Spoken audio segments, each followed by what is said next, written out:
Bonjour, l'homme des surprises. L'homme des surprises, on est content de te voir. Ça va, Betty? Oui, ça va. Ça y est? Simplement, j'ai une canne, c'est tout, la canne. Ben ouais, bon. Non, mais ça va, même sans canne, ça va bien. Il y a des associations, notamment HF Rhône-Alpes, qui se sont dit il faut aussi mettre en œuvre des actions pour visibiliser ce que les femmes ont fait tout au long de l'histoire pour l'humanité. Et donc, à la ville de Chambéry, on a décidé de féminiser les espaces, un certain nombre d'espaces publics, parce que en moyenne, il n'y en a que 5% qui rendent hommage aux femmes. Donc à Chambéry, on approche les 20%. Et comme cette année, c'est aussi les 80 ans de la Libération, c'est bien de rendre hommage à des personnes qui ont participé à la résistance, qui ont fait en sorte que nous restions un peuple libre. C'est quand même pas rien. Et notamment, il y a des personnes qui ont hébergé des juifs, hébergé des enfants, hébergé des adultes pendant la Seconde Guerre mondiale. Mais ça, je vais laisser tous les intervenants qui vont parler aujourd'hui vous raconter cette histoire. Ils en parleront bien mieux que moi. On commence par Betty. Je suis très très fière d'être ici. J'essaie de faire le maximum de choses pour que cette histoire ne s'oublie pas. Et je dois dire que j'ai passé 3 ans avec monsieur et madame Guichert. J'étais une petite paysanne qui gardait les vaches. Et j'ai vécu, c'était pour moi un couple qui n'avait pas d'enfants. Et ils nous ont adorés, ils nous ont aimés et comme nous étions leurs enfants. Et ils ont fait beaucoup de choses pendant la résistance. Vraiment, ils avaient leur propre réseau. Je sais qu'ils avaient une cave. Et dans la cave, il y avait une trappe. Il allait dans la cave écouter. C'était quand De Gaulle était allé rejoindre Churchill à Londres. Et il y avait ta-da-da-da, ta-da-da. Et il m'a dit, ne dites jamais ce que je vais faire. Si on vous demande ce que je vais faire dans la cave, ne dites jamais qu'il y a une cave. Bon, ce qui était étonnant pour moi, c'est de voir que vous mettez à l'honneur les femmes. Et que le nom de Joséphine est avant Victor. Et j'ai participé, je fais beaucoup de choses. J'ai participé à une exposition qui sera aujourd'hui et demain à Aiguebelette autour de l'art de la mémoire. Et j'ai aidé 3 étudiantes à faire une exposition. Je remercie la mairie du Lin pour la mairie de Chambéry, pour ce que vous faites, vous et Salomé qui était en contact avec moi. Je remercie tout le monde parce que vous faites vraiment un travail incroyable.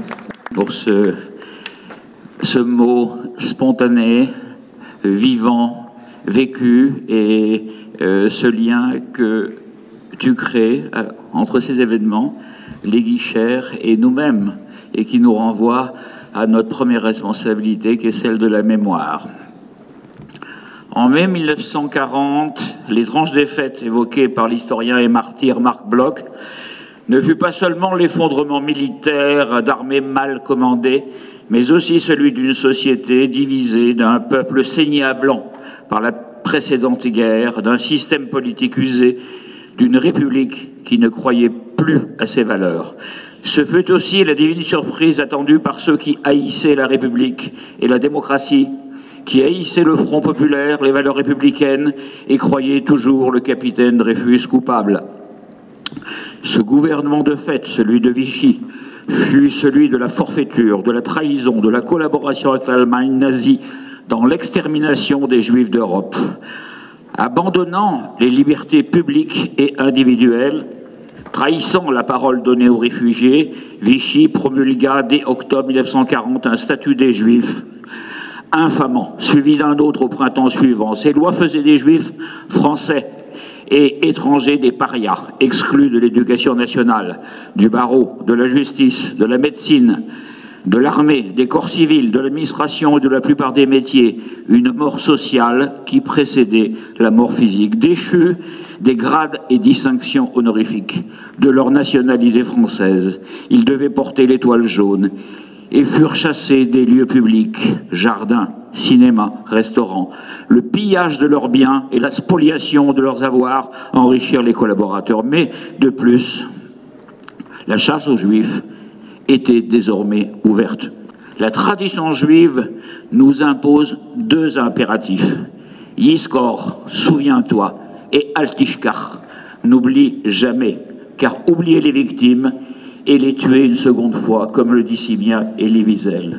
Saluons aussi l'initiative des mairies comme Chambéry, qui cette année ont associé à la commémoration de la victoire de mai 45 le souvenir de la libération d'Auschwitz et des camps de la mort et donné le nom de justes, de résistants, de femmes à des lieux de la ville, les noms de ceux qui firent briller les lumières de la France, comme les époux Guichard ont su allumer ailleurs la petite lumière qui permit à Betty Eppel de croire, malgré l'horreur, en la vie.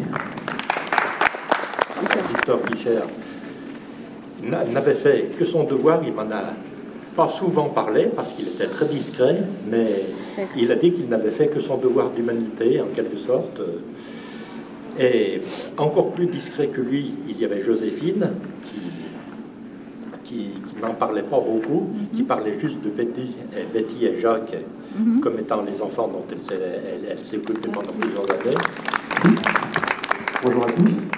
Donc j'ai l'honneur de représenter l'association Mémoire Route 42 qui œuvre à faire connaître l'histoire des enfants cachés, notamment sur l'avant-pays savoyard. Nous en sommes à 37 enfants cachés qu'on a retrouvés. Betty est la première enfant cachée que l'on a retrouvée au moment où on a démarré ce travail au sein de l'association avec son frère Jacques et Simora, bien sûr, on n'oublie pas Simora à Rome. Voilà, je voulais juste vous dire deux mots, vous dire que en fait Betty est en 82. Elle est venue avec David pour leur remettre un certificat à Joséphine et à Victor, et David a ouvert son magnétophone, il a enregistré la conversation. Parce que David a fait son travail de journaliste, il a enregistré, et donc j'ai envie de vous aujourd'hui je trouve que l'endroit est bien pour ça, de vous faire écouter un extrait de ce qu'il a raconté.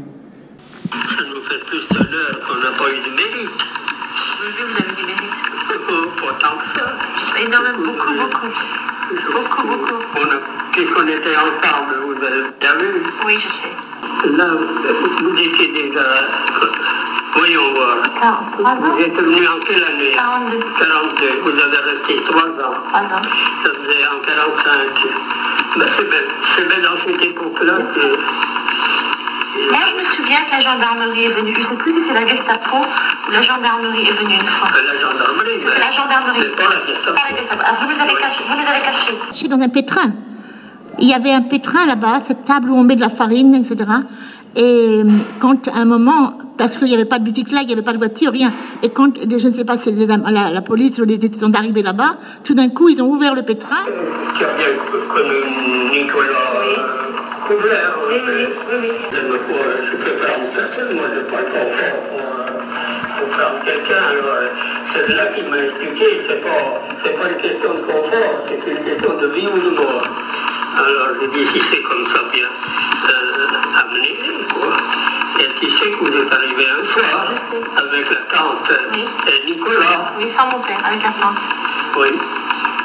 Incredible. His grandfather was an incredible journalist. He always had the tape recorder and he always recorded everybody. Recorded like his grandfather. Donc, elle dit aux petits-enfants que ça a été enregistré par leur grand-père, qui était un journaliste exceptionnel et qui avait toujours un enregistreur de près pour enregistrer les moments importants. Merci Betty, merci pour tous ces témoignages.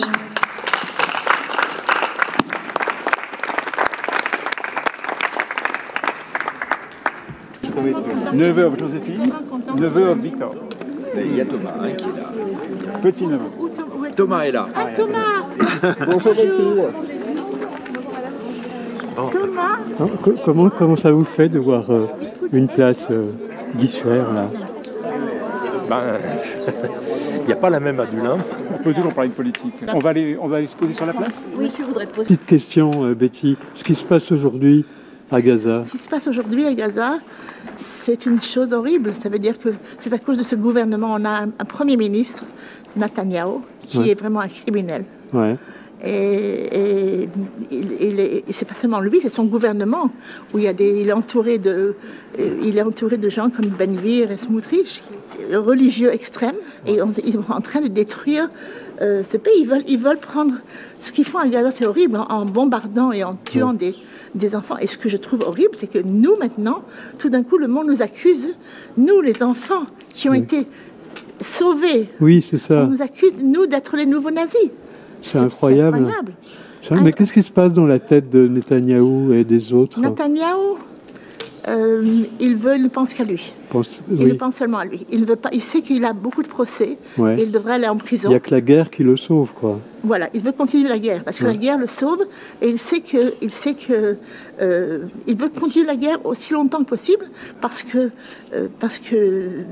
il sait qu'il va aller en prison. Il ira en prison. Okay. Et on aura des nouvelles élections. Il faut que Netanyahou parte. Il faut que Netanyahou parte. Il faut que tout ce gouvernement parte. Il faut qu'on ait des nouvelles élections et un nouveau pays. Autrement, ça n'ira pas. D'accord, merci. Mais je vous en prie.